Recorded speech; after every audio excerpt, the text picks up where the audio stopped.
सभी को करबद्ध नमस्कार। बड़े हर्ष का विषय है कि आप लोग यहाँ पर एकत्रित हुए हैं और एक बहुत ही पवित्र और पावन कार्य के लिए आप लोगों ने समय दिया है। मैं आपका सदैव आभारी रहूँगा। कुछ बात आप लोगों के सम्मुख प्रस्तुत करने का बड़ा इच्छा रखता हूँ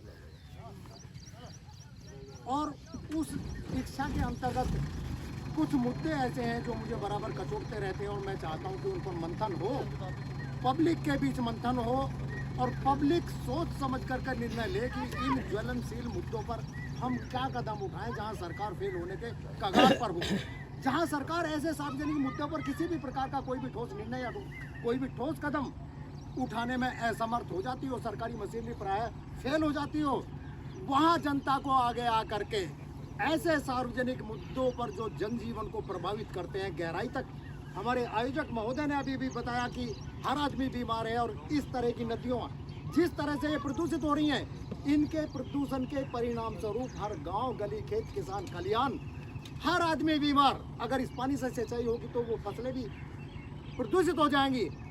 ये नदी जहाँ जहाँ तक जाती है, इसके आसपास के गाँवों का जो पानी है, भूजल है, वो प्रदूषित हो गया। कैंसर के मरीज, स्किन की डिजीज, तंत्रिका तंत्र की बीमारी, तरह तरह की बीमारी व्याप्त हैं और बहुत नीचे पर जाकर के जो चोया कहते हैं, जिसको भूजल कहते हैं, भूजल को भी ये प्रभावित करता है, जो बहुत नीचाई पर है। लेकिन ये पानी बराबर बहता रहता तो नीचे होकर के हमारा जो भूजल है उसको भी लंबी दूरी के एरिया तक प्रभावित करता है। इस स्थिति में एक जनता तय करे, जनता की संसद तय करे कि हमें इन मुद्दों पर अपने संसाधनों के द्वारा किस तरह से इसको स्वस्थ बनाने का प्रयास करना होगा। मित्रों, जैसा कि अभी सतेंद्र जी ने कहा कि समाज विकास संस्थान पिछले 33 वर्षों से हम लोग जलवायु परिवर्तन, जैविक खेती, किसानों की आमदनी कैसे बढ़ाएं, जल संरक्षण, जलवायु परिवर्तन और पर्यावरण संरक्षण, जैविक खेती और इसी के साथ साथ किसानों की उपज बढ़ाने के तमाम कार्यक्रम, रात्रि चौपाल, किसानों के क्लब, किसानों की पंचायत और उनको लेकर के जितने भी मुद्दे हैं, चाहे ग्रामीण जलाशयों का प्रबंधन है, चाहे किसी इलाके की कोई भी समस्या है, उन मुद्दों को लेकर के बराबर अपने संसाधनों से कार्य कर रहे हैं। और हम लोगों को भारत सरकार की parliament, doctor M S Swaminathan साहब का, पढ़े लिखे लोग यहाँ पर बैठे हुए हैं, आप जानते होंगे कि जिस समय देश में खाद्यान्न का संकट था, उस समय देश में डॉक्टर एम एस स्वामीनाथन साहब नाम के एक ग्रीन हरित क्रांति के योद्धा प्राय पैदा हुए और उन्होंने ग्रीन हरित आंदोलन चलाया और उस हरित आंदोलन के परिणाम स्वरूप ही आज स्थिति है कि हमारे देश में भूख से कोई आदमी भूखा नहीं मरता। पहले 70, 80, 75 के दशक में बहुत सारे लोग भूख से मर जाते थे। खाना उतना नहीं था, विदेशों से भोजन आता था, विदेशों से अन्न आता था। हम लोगों के सामने संसाधन सीमित थे, सिंचाई के साधन नहीं थे, बहुत पिछड़ा हुआ था देश। लेकिन उस हरित क्रांति के परिणाम स्वरूप आज देश सक्षम है। हमारे पास लाखों मीट्रिक टन खाद्यान्न सुरक्षित है, स्टोरेज है और 5% चूहे भी नष्ट कर देते हैं। इतना कई सारे देशों के पास नहीं है जितना तो हमारे देश में 5% कुल खाद्यान्न उत्पादन का चूहे नष्ट कर देते हैं, एफसीआई के गोदामों में पड़ा हुआ है। इसी के साथ साथ आज खाद्यान्न का भरपूर भंडार है हमारे पास।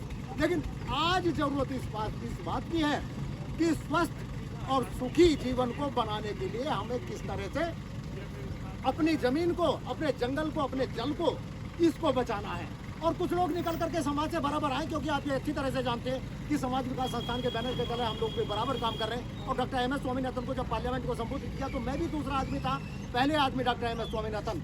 फिर वो मैंने उनको पूछा कि सर आपके आर्टिकल पढ़ता हूँ मैं, आपकी मैगजीन में छपता है, बहुत बड़ा काम है, मैं आपके सारी A to Z जो भी आप कहते हैं सारी चीज़ों को पढ़ता हूँ, उनका कलेक्शन करता हूँ।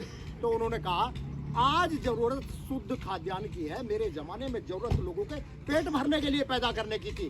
तो मित्रों, पेट भरने का समय पूरा हो गया है, लेकिन आज स्थिति यह है कि हम लोगों को पर्याप्त खाद्यान्न के साथ साथ अपने सुखी और स्वस्थ जीवन, जल जंगल जमीन को बचाने की बहुत ज़्यादा आवश्यकता है। और यदि उसमें देर होती है तो उसका जिम्मेदार कौन होगा? सर्व समाज उसका जिम्मेदार होगा, क्योंकि किस गांव के पास, किसी गांव के पास काली नदी, किसी गांव के पास हिंडन नदी, किसी गांव के पास पाँवधोई नदी, किसी गांव के पास और क्षेत्रीय स्तर की तरह तरह की अलग अलग नामों की नदियां जो प्रदूषण फैला रही हैं और जिनके लिए बहुत सारी केमिकल फैक्ट्री, शुगर फैक्ट्री, मिल, तरह तरह के इंडस्ट्रीज जिम्मेदार हैं। प्रदूषण नियंत्रण बोर्ड कहीं, वो सारे लोग उस कार्यक्रम के लिए जिम्मेदार हैं। जब तक कुछ जागरूक लोग निकल करके नहीं आएंगे तब तक ये लोग अपनी मनमानी करेंगे। और हम बराबर ये कहते हैं कि आप रिफाइंड टेक्नोलॉजी यूज कीजिए, पानी को साफ कीजिए, उस तरह की टेक्नोलॉजी को आप लोग अपनाइए ताकि ये नुकसान ना पहुंचाए। और जब ये जीवन को नुकसान नहीं पहुंचाएगी तो अच्छा है, इंडस्ट्री भी लगे,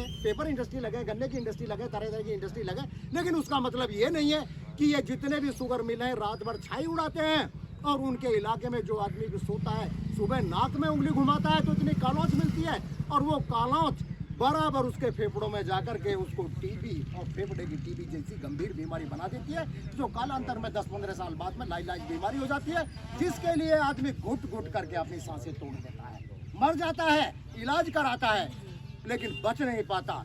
बिल्कुल ठीक उसी तरीके से कितने सारे जीव जंतु हैं जो उस प्रदूषण में भी रहते हैं, जिनकी कोई गिनती नहीं है, उनके जीवन का संरक्षण कौन करेगा, कौन उनकी पीड़ा समझेगा, जो बता नहीं सकते कि मेरे फेफड़ों में सांस रुकता है, मेरा घुटन होती है, लेकिन वो भी उस छाई उड़ने के कारण अनेक प्रकार की बीमारियां होने के कारण बीमार होकर के समय से पहले ही अपने जीवन को खत्म कर देते हैं। तो बराबर हम शुगर मिल को मेरठ के आसपास जितने भी शुगर मिल है, चाहे मवाना है, दौराला है, सकौती टांडा है, ब्रजनाथपुर है, आपकी किनौनी है, इनको बराबर चिट्ठी भेज करके कहते हैं कि आप रिफाइंड टेक्नोलॉजी लगाइए, अपनी शुगर इंडस्ट्री को आराम से चलाइए, हमें फायदा है। जब से आपकी इंडस्ट्री लगी है सबका बढ़ाई है, किसानों का आमदनी बढ़ी है, लेकिन उनके जीवन को सुरक्षित रखना भी आपकी हमारी सबकी जिम्मेदारी है। थोड़ा पैसा लगा करके आप अपनी रिफाइंड टेक्नोलॉजी लगाइए, आवाज कम करने की टेक्नोलॉजी लगाइए।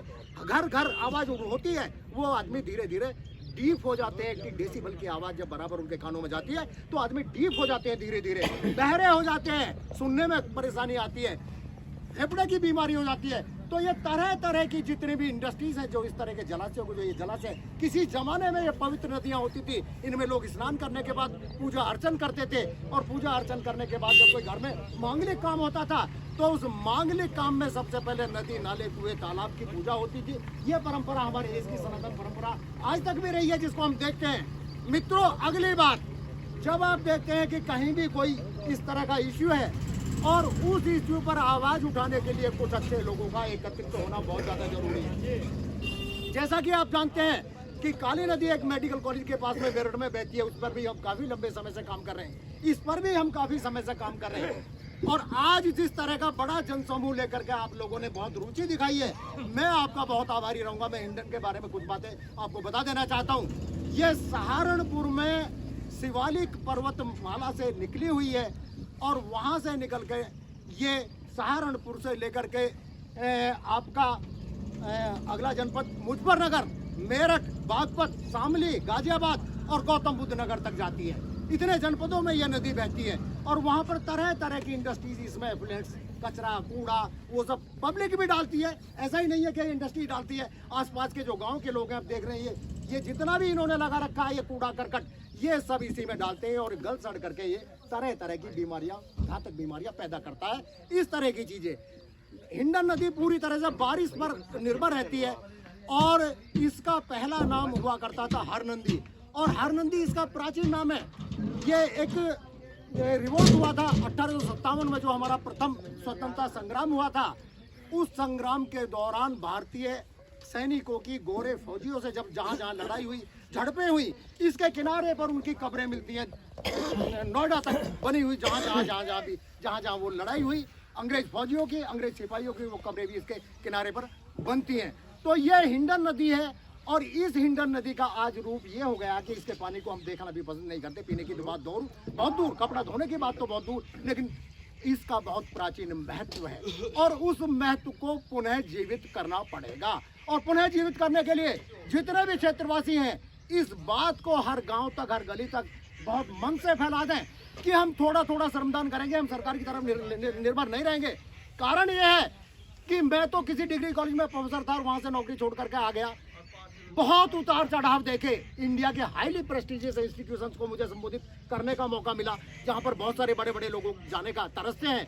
लेकिन मैंने ये सीखा कि अगर मैं सरकार से या कहीं से फंड मांगूंगा तो मेरी बात में दम नहीं रहेगा। इसलिए मेरे पास अगर 1000 रुपए होते हैं तो मैं छोटे स्कूल में प्रोग्राम करता हूँ, 5000 होते हैं तो बड़े में प्रोग्राम करता हूँ, और 1 लाख अगर इकट्ठा हो जाता है तो उस तरह का प्रोग्राम करता हूँ, जिसमें हरेंद्र सिंह जी और हमारे भाई सत्येंद्र जी, हमारे और भी कई सारे साथी यहाँ पर मौजूद हैं, जो बृहस्पति भवन चौधरी चंद्र सिंह विश्वविद्यालय में अभी 19 फरवरी को मौजूद रहे। हमारे मूतला भाई जी वहाँ पर रहे। तो उस तरह का कार्यक्रम इकट्ठा करने की मैं इच्छा रखता हूं, संचालित करने की इच्छा रखता हूं। मित्रों, मुझे ऐसे वॉलंटियर्स, ऐसे लोगों की तलाश है।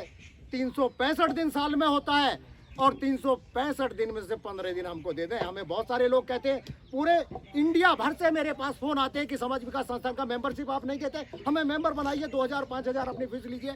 हम कहते हैं हमें फीस नहीं चाहिए, हमें आपका 365 दिन में से 15 दिन चाहिए। 15 दिन, और 15 दिन वो चाहिए जिनको हम बताएंगे कि आपको ये काम करना, फला जगह आना, फला जगह जाना, हमारे कहने से काम करना होगा। 10 दिन दे दीजिए, आपसे कहता हूं मैं, 5 ही दिन दे दीजिए, 1 ही दिन दे दीजिए। और मैं समझता हूं कि कहीं वही स्थिति ना आ जाए कि आप ये कहेंगे कि मैं तो सुई की नोक के बराबर भी समय नहीं दूंगा।